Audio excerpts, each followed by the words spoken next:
구속사 우선의 원칙이 복음입니다. 시작.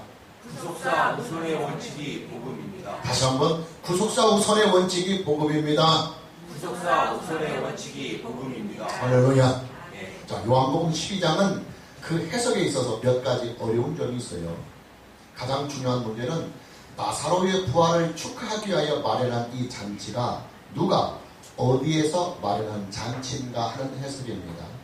크게 두 가지 해석이 있어요. 베다니에 살고 있는 동네 사람들이 시몬이라고 하는 사람의 집에서 베푸는 동네 잔치로 보는 견해입니다. 이 견해를 따른다면 본문에 등장하고 있는 마르다나 마리아는 친척이나 혹은 동네 사람 잔치에 참석해서 지금 예수님을 섬기고 있는 상황이 됩니다. 이 해석의 가장 큰 어려움은 나사로의 부활이라고 하는 이 엄청난 은혜를 감사하기 위해서 예수님을 대접하는 이 잔치가 나사로의 집이 아니라 다른 사람의 집에서 베푼다고 하는 것이 상식적으로 납득이 잘 되지 않는 점입니다. 나사로가 가난해서 그렇다고 말할 수 있겠지만 나사로의 집은 절대로 가난한 집이 아니었고 오히려 부유한 사람이었습니다. 두 번째는 이 장소를 나사로의 집이라고 보는 견해입니다. 이 견해는 정황상으로는 맞는 해석입니다. 그래서 교회사의 전통은 이 해석을 따르고 있었습니다. 그러나 문제가 있어요. 마태복음 16장과 마가복음 14장에서 동일한 사건을 기록하고 있는데 그 마태복음 16장과 마가복음 14장에서는 이 잔치를 벌이고 있는 이 장소를 분명하게 나병 환자 시몬의 집이라고 못을 박아주고 있기 때문입니다. 따라서 이 견해를 주장하고 있는 학자들은 이런 추측들을 내놓습니다. 나사로와 나병 환자 시몬은 동일 인물이다. 다만 성경에 이름이 다르게 표현되고 있는 이유는 나사로의 원래 이름이 시몬이었지만 그리고 그는 나병 환자였지만 그가 부활을 하면서 나병도 함께 치유받았고 그 이후로 이 일을 기념하기 위하여 이름까지도 나사로로 변형했다. 그렇게 주장을 합니다. 그러나 이 두 가지 해석들은 다 추측일 뿐입니다. 성경은 이 문제에 대하여 그렇게 중요하게 다루고 있지는 않아요. 왜냐하면 장소의 문제나 사람의 문제보다는 이 사건이 주는 진실, 하나님의 구속사에 그 타겟을 맞추고 있기 때문입니다. 할렐루야. 이게 바로 구속사적인 관점이고 구속사적인 해석이고 구속사적인 관점에서의 성경의 기록입니다. 여러분, 성경은요 사실을 밝히는데 기록의 목적이 있는 것이 아닙니다. 하나님의 구속사의 진실, 하나님의 구속사의 섭리를 우리에게 알려주기 위하여 구속사적인 관점을 가지고 성경은 기록해 있습니다. 따라서 오늘의 설교는 요한복음 12장에 나오는 이 사건들과 이 말씀들에 대하여 사실을 밝히는 설교가 아니라 진실을 밝히는 설교. 다시 말하면 본문이 주는 하나님의 구속사적인 목적, 구속사적인 의미를 가지고 설교를 진행하려고 합니다. 자, 첫째로 오늘 본문을 통해서 우리가 알 수 있는 것은 사람이 할 수 있는 일 중에서 가장 위대한 일은 하나님의 구속사, 하나님의 구속사를 나타내는 일이다. 할렐루야. 본문 7절을 봅니다. 예수께서 이르시되 그를 가만두어 나의 장례할 날을 위하여 그것을 간직하게 하라. 마리아는 예수님에게 지극히 비싼 향유 한 근을 부어드렸습니다. 마리아가 예수님에게 부어드린 향유의 가치를 돈으로 대략 계산해 본다고 한다면 도시 노동자 1년치 품값입니다. 요즘 건축 현장에 일하러 가면 일당 10만 원은 넉넉히 받는다고 그래요. 이 계산으로 하면 약 3천만 원이 넘는 금액입니다. 우리가 요한복음 6장 7절에 보면 예수님께서 오병이어의 기적을 행하시기 전에 빌립이 예수님에게 이런 말을 합니다. 빌립이 대답하되 각 사람으로 조금씩 받게 할지라도 200데나리온의 떡이 부족합니다. 남자 장병들의 숫자만 해도 5,000명이나 되는 이 엄청난 군중들을 다 한꺼번에 먹이려면 적어도 200데나리온의 돈이 필요하다고 말하고 있는 것입니다. 남자 장정만 5,000명이니까 여인들과 어린이들, 이방인들까지 합하면 적어도 10,000명 이상은 되는 무리입니다. 그런데 이 10,000명 이상이 되는 군중들의 한 끼 식사대가 200데나리온입니다. 우리가 한 끼에 아무리 적게 잡아도 3,000원 정도는 있어야 그래도 시장길을 배날 수 있어요. 우리가 한 끼에 3,000원만 잡아도 약 10,000명을 잡으면 3,000만 원이 됩니다. 3,000만 원에 해당하는 액수가 200데나리온입니다. 그러니 마리아가 예수님에게 부어드린 이 향유가 300데나리온의 가치가 있었다고 하니까 이 300데나리온의 이 향유가 얼마나 가치가 있었는지 우리는 짐작해 볼 수 있을 것입니다. 마리아는 이 엄청난 액수의 향유를 조금도 망설이지 않고 예수님에게 다 부어드렸습니다. 어떻게 보면 마리아의 행동은 엄청난 낭비인지도 모르겠어요. 그러기에 예수님의 제자 중에 한 사람인 가룟 유다가 돈을 낭비한다고 마리아를 책망하기도 하는 것입니다. 본문 5절입니다. 이 향유를 어찌하여 300데나리온에 팔아 가난한 자들에게 주지 아니하였느냐. 예, 마리아의 행동은 확실히 낭비 중에 낭비입니다. 가룟 유다의 말처럼 만일 이 향유를 팔아서 돈을 만들어서 가난한 사람들을 구제했다고 한다면 하나님의 영광이 더 크게 나타날 수 있을지도 모를 일입니다. 그러나 예수님의 판단은 우리의 상식을 완전히 뛰어넘었습니다. 7절입니다. 예수께서 이르시되 그를 가만두어 나의 장례할 날을 위하여 나의 장례할 날을 위하여 그것을 간직하게 하라. 본문의 사건과 동일한 사건을 기록하고 있는 마태복음 26장을 보면 그 10절과 13절에 이렇게 말하고 있어요. 참고 구절입니다.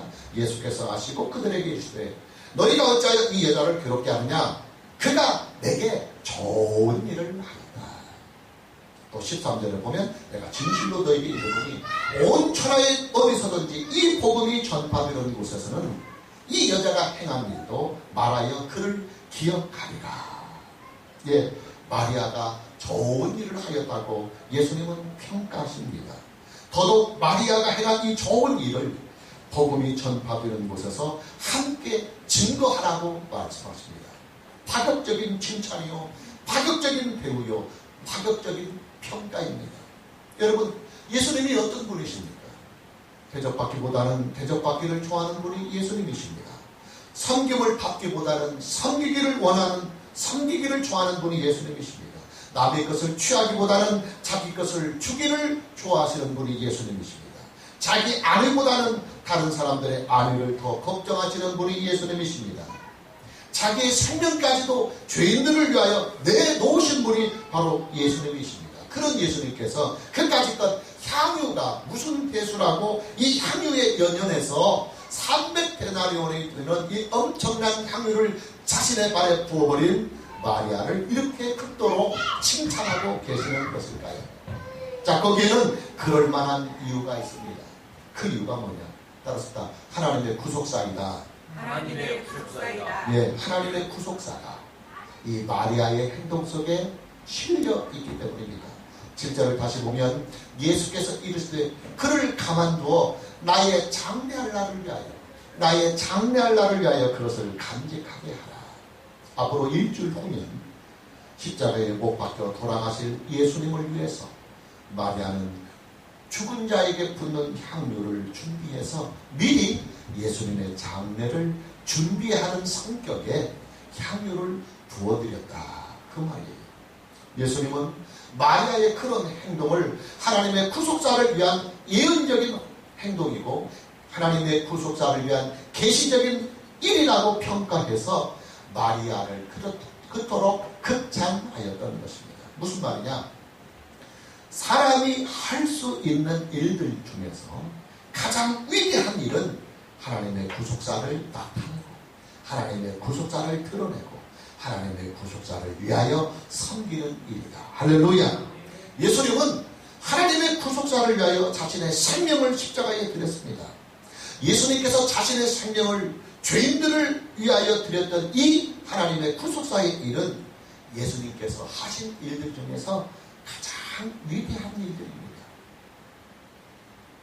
하나님은 구속사 구속사를 위해서 자신의 독생하신 외아들을 십자가에 내어주셨습니다. 하나님께서 독생하신 아들을 세상에 내어주신 이 구속사의 일이야말로 하나님께서 행하신 많은 일들 중에서, 하나님께서 행하신 그 수많은 일들 중에서도 가장 위대한 일입니다. 마리아는 하나님의 구속사를 위해서 십자가의 길을 가는 예수님에게 300데나리온의 향유를 부어드렸습니다. 비록 그 향유의 가치가 300데나리온이나 하는 어마어마한 액수라 할지라도 예수님이 가시는 그 십자가의 길을 위한 준비의 성격이요, 하나님의 구속사를 위한 일이었기 때문에 예수님은 마리아의 행동을 하나님의 구속사를 위한 행동으로 평가해서 그녀에게 최고의 찬사로 칭찬했다, 그 말이에요. 할렐루야. 예, 사람이 할 수 있는 모든 일들 중에서 하나님의 구속사를 위한 일보다 더 위대한 일은 이 땅에 없어요.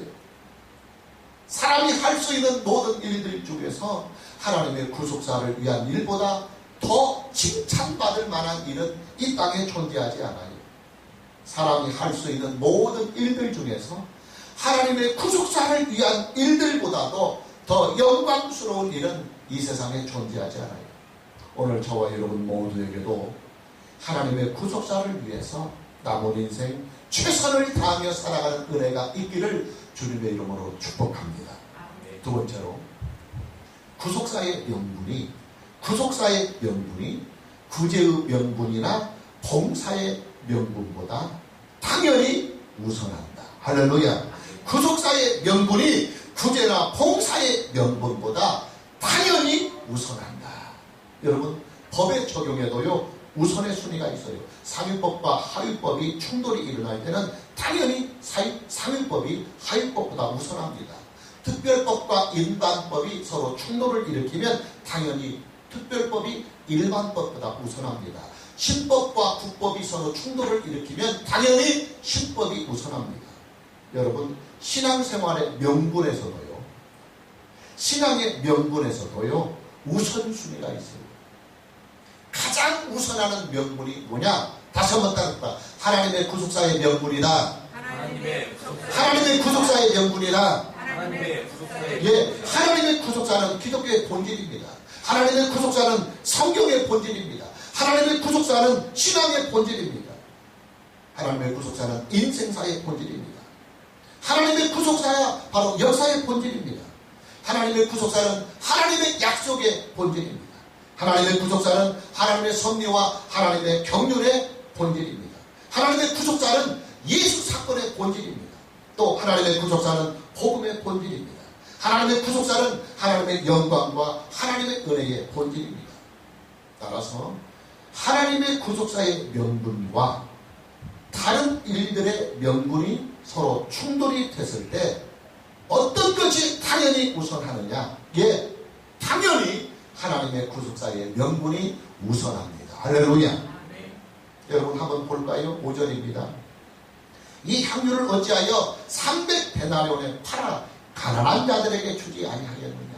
가난한 자들에게 주지 아니하겠느냐? 지금 가룟 유다는요, 가난한 자들을 위한 구제와 봉사의 명분을 내세워서 마리아의 행동을 지금 크게 책망하고 있습니다. 300데나리온이 하기는 이 향유를 팔아서 가난한 사람들을 구제했다고 한다면 더 유익하였을 텐데 왜 그 값비싼 향유를 예수님의 발에 그냥 부어버려서 왜 다 낭비해버리고 말았느냐 하고 지금 마리아를 크게 책망하고 있어요. 가룟 유다는 지금 구제와 봉사의 명분을 내세워서 마리아가 행한 구속사의 행동을 비난하고 있는 것입니다. 우리가 가룟 유다의 말대로 그런 원칙을 가지고 지금 우리가 살고던 이 시대의 현대적인 상황을 한번 조명해 본다면 이런 뜻으로 말하는 것입니다. 교회의 돈은 그 어떤 일보다도 당연히 구제와 봉사를 위해 우선적으로 사용되어야만 한다는 종교적인 명분입니다. 여러분, 많은 사람들이 그런 생각을 하잖아요. 교회의 돈은 마땅히 구제와 봉사를 위하여 우선적으로 돈이 지출돼야 된다 하는 원칙입니다. 또 기독교인들의 물질도, 기독교인들의 개인들의 물질도 당연히 구제와 봉사를 위해서 우선적으로 써야만 그것이 바로 신앙생활을 잘한다고 하는 명분이다. 교회의 사역도 당연히 구제와 봉사를 우선으로 해야만 한다고 하는 사회 참여의 우선의 원칙입니다. 신앙의 본질은 당연히 구제와 봉사를 우선으로 해야 한다고 하는 행위 우선의 원칙이 지금 이 가룟 유다의 말 속에는 다 포함이 되고 있어요. 여러분, 우리 주변의 사람들을 보십시오. 대부분의 사람들이 가룟 유다와 같은 생각들을 가지고 있어요.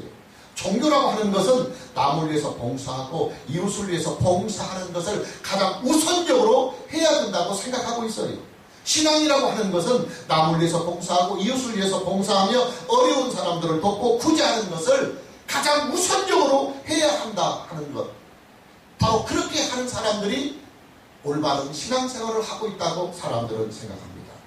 그런 시각으로 교회를 판단하고 그런 시각으로 기독교인들을 판단하기 때문에 교회가 사회 봉사를 많이 하고 또 교인들이 이웃을 위해서 봉사를 많이 하면 그것이 바로 최고의 교회고 그리고 최고의 선도라고 사람들은 평가하고 있습니다. 실제로 기독교 안에서도 사회 참여를 가장 우선적으로 여기고 정치 참여를 가장 우선적으로 하고 사회 봉사 활동을 우선적으로 하는 교파들이 많이 있어요. 예, 틀린 말은 아닙니다. 그러나 반드시 옳은 말은 아닙니다.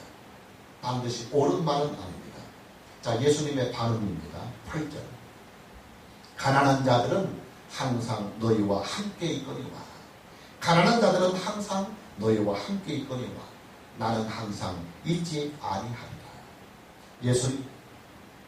예수님은 지금 이 말씀을 어떤 취지에서 하느냐. 예, 가난한 자들을 위해서 구제하고 이웃들을 위해서 봉사하는 섬김의 명분이 하나님의 구속사의 명분보다 결단코 앞서지 못한다 하는 취지예요. 구제나 봉사나 섬김의 명분이 아무리 훌륭하다 하더라도 하나님의 구속사의 명분보다는 결단코 앞서지 못한다 하는 취지예요. 예수님은 지금 구속사의 취지를 가지고 이 말씀을 하고 계십니다. 가난한 자들을 구제하고 이웃들을 위해서 봉사하는 이 명분이 아무리 훌륭하다 하더라도 결단코 하나님의 구속사의 명분, 하나님의 구속사의 명분보다는 앞서지 못한다 그 말이에요. 예, 예수님의 말씀은 분명합니다. 봉사나 구제나 사회 참여나 정치 참여의 명분이 아무리 훌륭한 명분이기는 하나 하나님의 구속사의 명분을 결단코 앞서지는 못한다. 이 세상에서 가장 우선의 명분이 뭐냐? 하나님의 구속사의 명분이 가장 우선한다 그 말이에요. 할렐루야. 봉사의 명분, 구제의 명분이 좋은 명분인 것은 맞다. 종교는 마땅히 그 일을 해야 되고 기독교인들은 마땅히 그 일을 열심히 해야 한다. 그러나 그것보다도 더 중요하고 그것보다도 더 우선하는 귀한 명분입니다. 뭐냐? 죄인을 구원하시는 하나님의 구속사. 한 영혼을 구원하시고 한 가정을 구원하시고 한 동네를 구원하시고 한 민족을 구원하시고 한 나라를 구원하시며 전 인류를 그리스도 예수 안에서 구원해 가시는 하나님의 구속사의 명분, 이 명분이 가장 위대한 명분이고 가장 우선되어야 할 명분이다. 할렐루야. 따라서 지금 본문에서 마리아의 행동은 섬김과 구제의 명분과 그 다음에 하나님의 구속사의 명분이 지금 충돌하고 있어요. 가룟 유다는 구제와 봉사의 명분을 내세워서 마리아가 300데나리온의 가치가 되는 이 향유를 예수님께 부어버린 이 행동을 비난하고 있지만 예수님은 그 비난하는 가룟 유다를 향해서 왜 그녀를 비난하느냐 하고 오히려 그녀를 칭찬하고 있어요. 그 칭찬하는 이유가 뭐냐면 마리아의 이 행동은 하나님의 구속사의 명분을 가지고 한 일이다 그 말이에요. 할렐루야. 자, 하나님의 구속자를 위한 이 위대한 명분은 사회 참여, 봉사 참여, 섬김의 참여보다도 가난한 자들을 구제하는 이런 육신적인 일보다도 영혼을 구원하고 인류를 구원하고 세상을 구원하는 하나님의 구속사의 명분이기 때문에 당연히 이 명분이 봉사나 구제의 명분보다 우선하다 그 말이에요. 할렐루야. 오늘 저와 여러분 모두에게도 하나님의 구속사의 명분을 우선적으로 행동하고 하나님의 구속사적인 명분을 가장 우선적으로 여기며 예수님도 믿고 인생을 살아가는 은혜가 있기를 주님의 이름으로 축복합니다. 자, 세 번째는 구속사의 본질이 흐려지면 기독교는 윤리 종교로만 남아요. 기독교는 구원을 얻고 윤리만 가르치는 윤리적인 종교로만 남습니다. 7절 8절입니다. 예수께서 이르시되 그를 가만두어 나의 장래할 날을 위하여 그것을 간직하게 하라. 가난한 자들은 항상 너희와 함께 있거니와 나는 항상 있지 아니하리라. 여러분, 모든 종교에는요 다 윤리성이 있어요. 윤리성이 없는 종교는 사입입니다. 그리고 윤리성이 없는 종교는 타락합니다. 기독교 신앙은요 다른 어떤 종교보다도 더 성숙한 윤리성을 가지고 있어요. 이 윤리성을 성경은 행위라고 합니다. 행위. 성경은 행위가 없는 믿음은 죽은 믿음이라고 해요. 그런데 그 행위가 뭐냐면 윤리성이에요. 윤리가 따르지 아니하는 믿음. 그 믿음 자체가 죽은 것이다. 그렇게까지 말하면서 성경은 윤리를 강조하고 있고 그리고 최고도의 윤리를 우리에게 가르치고 있어요. 문제는 기독교 신앙이 추구하는 목표가 윤리가 아니라 구원에 있다고 하는 사실이에요. 여러분, 기독교 신앙이 추구하는 목표, 우리가 예수를 믿는 그 목표가 윤리성의 회복을 위하여 예수를 믿는 것이 아니라 죄인이 구원을 얻기 위하여 예수를 믿는 거예요. 할렐루야. 여러분, 성경은요 인간의 본성이 전적으로 타락한 상태에 있다고 말하고 있어요. 인간의 본성이 전적으로 타락했다고 하는 말은 인간은 그 스스로가 온전한 윤리성을 만들어 갈 수는 없다 그 말이에요. 타락한 인간의 윤리성이 무엇으로 회복할 수 있는가? 예, 하나님의 구속의 은혜. 하나님의 구속의 은혜로만 타락한 윤리성과 인간성이 회복될 수 있어요. 그럼 그 하나님의 구속의 은혜가 뭐냐? 예, 우리 주 예수 그리스도를 믿는 그 믿음이 하나님의 구속사의 은혜입니다. 할렐루야. 믿음이 도대체 무엇이기에 예수만 믿으면 인간이 타락한 본성으로부터 회복될 수도 있느냐? 예, 믿음은 살아계신 예수님과의 연합이고 그리고 살아계신 예수님과의 척붙임입니다. 예수님을 믿으면 예수님과 영적으로 척붙임이 일어나고 예수님과 하나가 됩니다.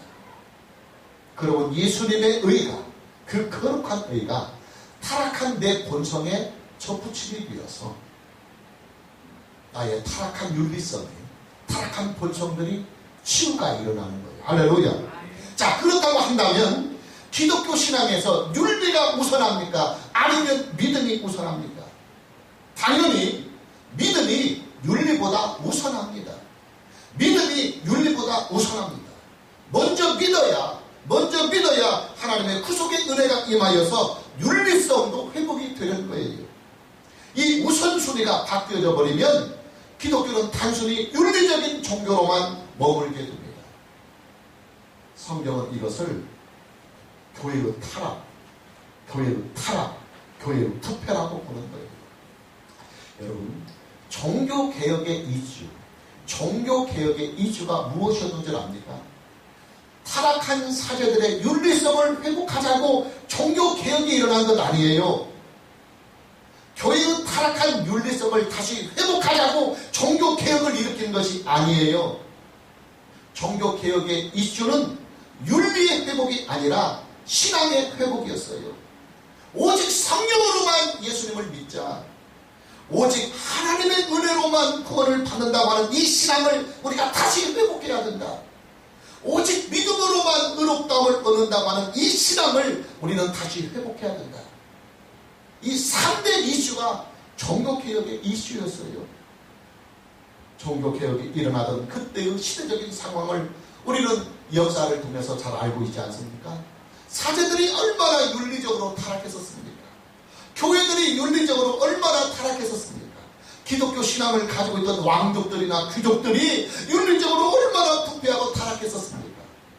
우리의 상식으로 볼 때는 마땅히 종교개혁은 윤리의 개혁을 일으켜야만 했어야 할 상황이 바로 종교개혁이 일어나던 그때의 그 시대적 상황이었어요.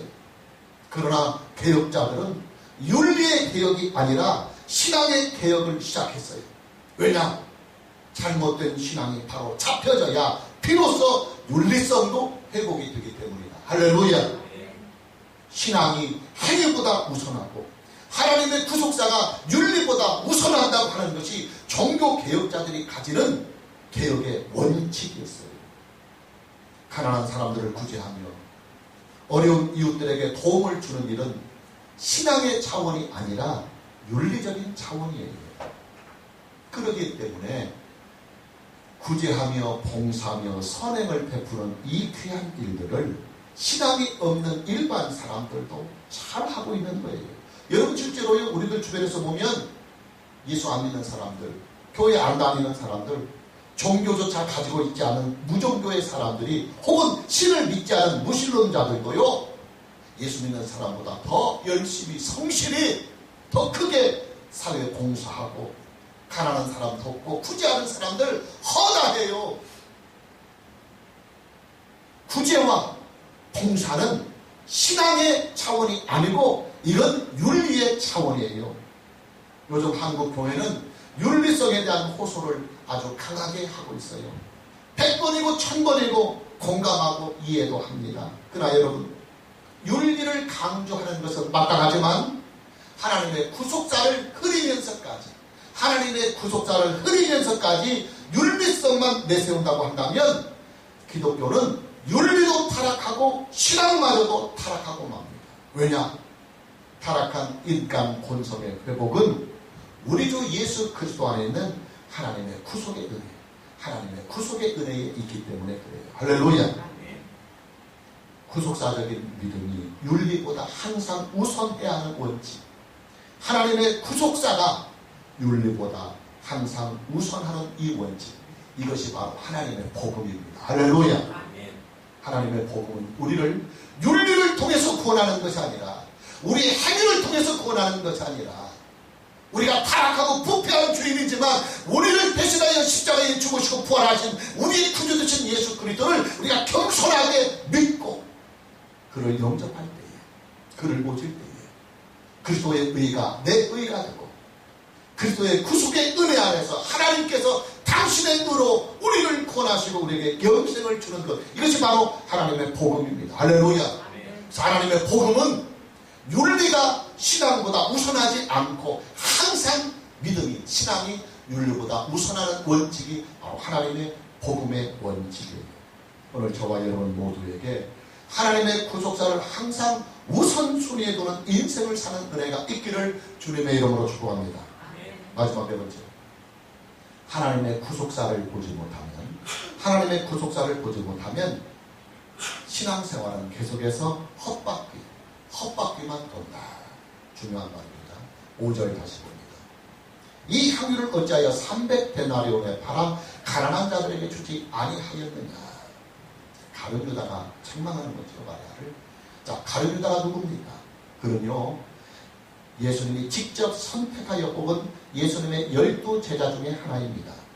예수님의 12제자 중에 하나라고 하는 것은 예수님의 측근 중에서도 최측근이다, 그 말이에요. 그런 12제자들 중에서도 재정을 관리했던 사람이에요. 여러분, 재정을 관리한다고 하는 일이요, 어디 아무나 맡길 수 있는 그런 일이겠습니까? 핵심 중에 핵심이 아니면 함부로 돈 못 맞춰요. 재정 못 맡겨요. 그런 예수님 곁에서 3년 동안이나 예수님과 동고동락을 하면서 집중적인 제자 훈련까지 받은 사람이에요. 누구보다도 예수님을 가장 가까이에서 경험했던 사람이에요. 그런 그가 왜 예수님의 제자의 자리에서 스스로 떠나버리고 말았을까요? 그런 그가 왜 예수 그리스도를 믿는 믿음의 자리에서 스스로 이탈하고 말았을까요? 왜 그런 그가 예수님을 은 30에 팔아버렸을까요? 왜 그런 그가 스스로 목을 매서 목숨을 끊고 말았을까요? 왜 그런 그가 축복의 기회를 오히려 저주의 기회로 만들어버리고 말았을까요? 예, 가룟 유다의 믿음은 하나님의 구속사를 믿는 믿음이 아니었기 때문에 그래요. 가룟 유다에게 있어서 예수님은 자신의 성공과 자신의 출세를 위한 발판이었을 뿐이에요. 가룟 유다에게 있어서 예수님은 자기의 목적을 이루기 위한 수단에 불과했습니다. 가룟 유다에게 있어서 그에게 믿음이란 자신의 필요를 채우기 위한 디딤돌에 불과했을 뿐입니다. 가룟 유다는 예수님을 하나님의 구속사로 보지 못했습니다. 예수님의 죽음에 대해서도 전혀 눈을 뜨지를 못했어요. 예수님의 죽음이 죄인을 대속하시고 세상의 죄를 대신하는 이 하나님의 구속사적인 죽음이라고 하는 것을 그 누구보다도 예수님 곁에서 3년 동안이나 예수님을 경험했지만, 그리고 예수님의 말씀을 들었지만 아직 하나님의 구속사에 대하여 눈을 뜨지 못하고 있는 거예요. 그의 눈에 비친 예수는 오로지 현실의 축복의 대상으로만 보였던 것입니다. 결국 뭐냐?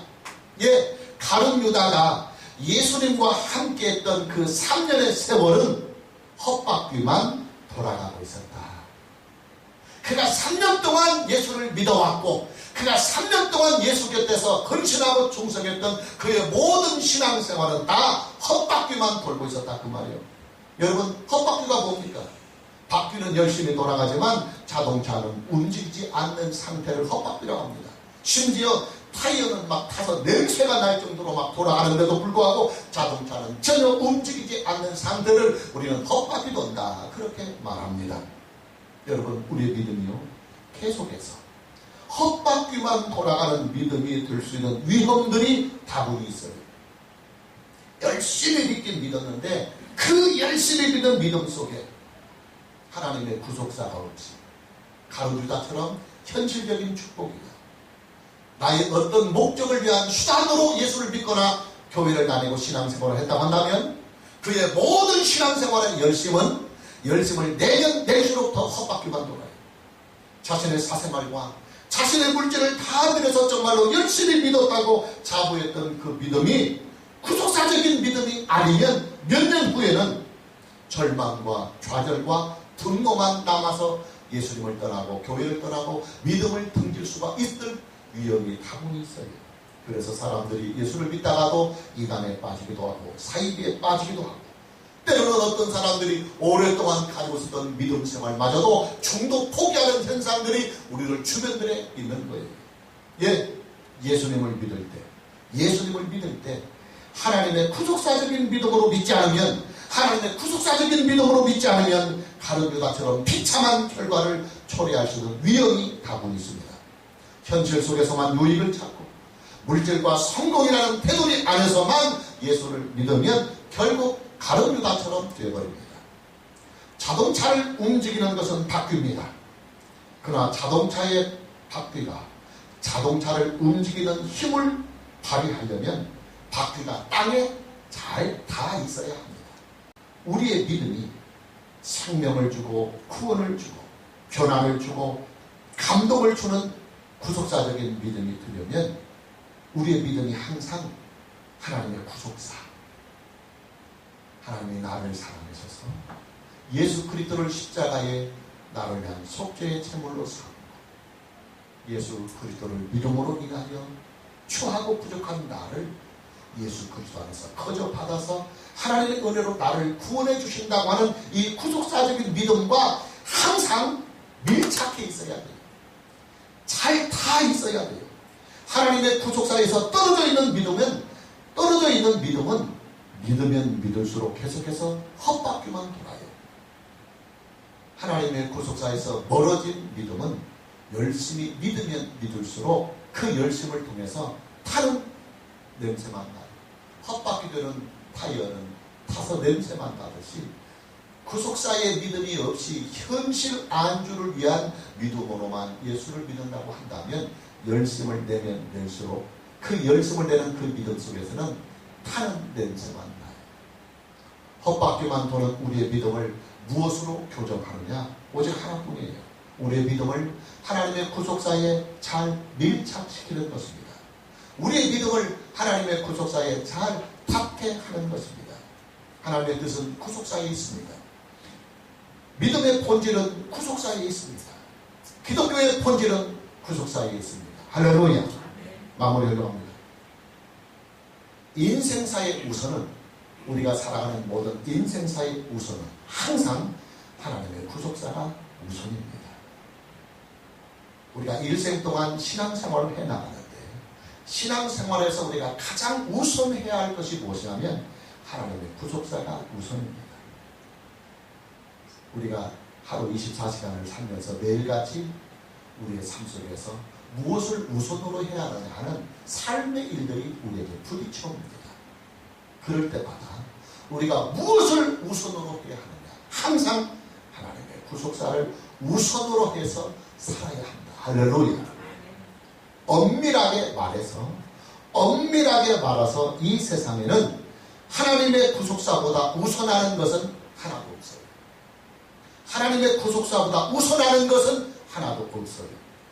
정치도, 경제도, 국방도, 교육도, 복지도, 과학도, 의학도, 물질도, 생명조차도 하나님의 구속사보다는 우선하는 것이 없어요. 왜냐하면 이 땅에서 추구하는 모든 것은 결국 육신으로 존재하는 한 80년 동안의 삶 속에서만 존재하는 것이, 그러나 하나님의 구속사는 이 세상에서와 영원한 하나님의 나라에서 우리에게 은혜와 복을 주시는 것이 하나님의 구속사이기 때문에 그래요. 할렐루야. 오늘 저와 여러분 모두에게 하나님의 구속사를 항상 그리고 당연히 우선으로 여기며 예수님도 믿고 인생을 살아가는 은혜가 있기를 주님의 이름으로 축복합니다. 할렐루야.